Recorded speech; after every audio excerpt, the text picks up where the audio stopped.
So, yun. Update tayo sa ating niluluto na pork ribs. Nilagang pork ribs. So, okay na. Luto na yung lahat ng gulay.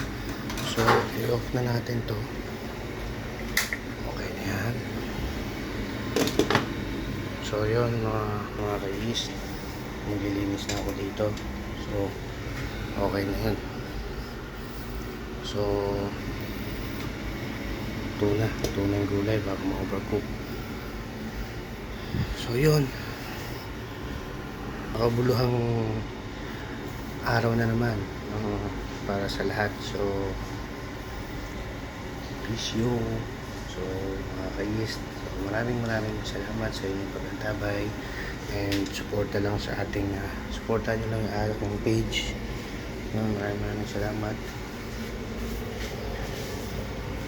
Okay, hanggang dito na lang.